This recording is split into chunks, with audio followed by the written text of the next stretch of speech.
आज पूरी दुनिया में हम जितने भी लोग हैं, हमें पता होना चाहिए कि हमारा आपस में क्या रिश्ता है। अगर कुरान में देखिए, इसको अल्लाह ताला ने कुरान में फरमाया, या अय्युहन्नास इन्ना खलकनाकुम मिन ज़करिन व उन्सा, ऐ लोगों हमने तुम्हें एक माँ बाप से पैदा किया।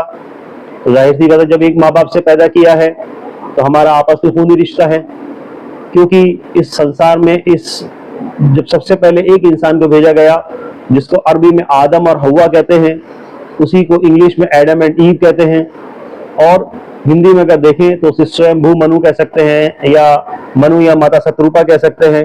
तो हम सब एक ही आदम की औलाद हैं, एक ही जो है स्वयंभू मनु की औलाद हैं। जाहिर सी बात है, संसार बनाने के बाद मालिक ने इस संसार में जब सबसे पहले मनुष्य को भेजा तो पिरामिड की शक्ल में संसार इस तरीके से बढ़ता चला गया। तो अगर हम देखें कि हमारे फोर फादर कहीं ना कहीं आपस में, अगर हम वापस अपना ट्री को लेकर के जाएं तो सबका आपस में जो है मिलता चला जाएगा। जिस तरीके से पिरामिड की शक्ल में संसार बढ़ता चला गया, इसी तरीके से ऊपर जाएंगे तो हमारे फोर फादर आपस में मिलते चले जाएंगे। तो इस तरीके से पूरे संसार में जितने भी लोग हैं, हम सब, हमारा आपस में ब्लड रिलेशन है, खूनी रिश्ता है जो है ये है। इसी को अंतिम ईशदूत हजरत मोहम्मद साहब ने फरमाया, अल खल्क़ अयालुल्लाह, कि पूरी दुनिया में जितने भी लोग हैं वो उस मालिक के अयाल की तरह है, यानी कि फैमिली की तरह है, परिवार की तरह है। इसी को अगर देखें, वेदांत में भी कहा गया है इसको। अभी जैसे G20 हुई, G20 की जो समिट थी, उसमें आपने देखा हुआ, लिखा हुआ वसुदेव कुटुंबकम, कि समस्त मानव जाति एक परिवार है। तो इससे भाषा का फर्क है। तो इस संसार में जितने भी लोग हैं, हमारा आपस में ब्लड रिलेशन है। तो इसको हम पहचाने, एक दूसरे को जो है हम गैर न समझे, एक दूसरे को अपना समझे, हम जो है कि हमारा खुद रिश्ते का भाई है, और कोई भी हमारी जो भी सेवा हो वो समस्त मानव जाति के लिए हो, और जो भी हमारा आपस में रिश्ता हो सबसे मिलजुल करके रहें हम जो है, क्योंकि हम सब एक हैं जो है ये। तो इस तरीके से नफरत के बदले में हम मोहब्बत बांटें, मोहब्बत फैलाएं, लोगों को बताएं कि हमारा आपस में क्या रिश्ता है जो है। और इस संसार को भी मालिक जो है स्वर्ग का एक रूप बनाएगा।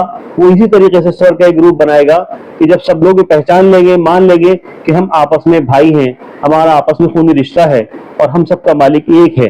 जब पूरा संसार एक ईश्वर की तरफ लौटेगा, और जब पूरा संसार में लोग ये समझ लेंगे कि हम एक दूसरे के लिए गैर नहीं है, अलग नहीं है, और इस तरीके से जब हम समझ जाएंगे इस बात को, तो ये संसार भी जो है स्वर्ग का एक रूप बन जाएगा जो है। तो हमें जरूरत है एक दूसरे को पहचानने की, एक दूसरे को समझने की, एक दूसरे के करीब आने की, और एक दूसरे को हम आपस में रिश्ता बताने की, हमारा आपस में क्या रिश्ता है, और एक ईश्वरवाद की तरफ लौटने की। इसी तरीके से ये संसार भी स्वर्ग का एक रूप बन जाएगा। और जैसे बताया कि कलयुग के बाद दोबारा सतयुग आएगा, वो सतयुग इसी तरीके से आएगा, इन दो बिना पर, कि जब पूरा संसार आपस में अपना आपको ये समझेगा कि हम आपस में एक हैं, हम आपस में जो है एक परिवार की तरह हैं, फैमिली की तरह हैं। और जब पूरा संसार एक ईश्वरवाद की तरफ लौटेगा तो ये संसार स्वर्ग का एक रूप बन जाएगा।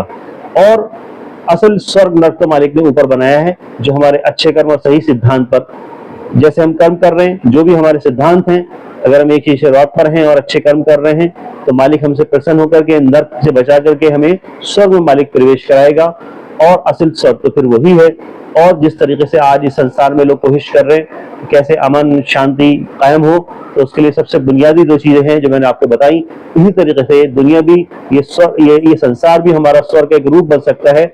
और इसी तरीके से जो ये कलयुग से जो है सतयुग जो है तब्दील होगा, बदलेगा इस तरीके से।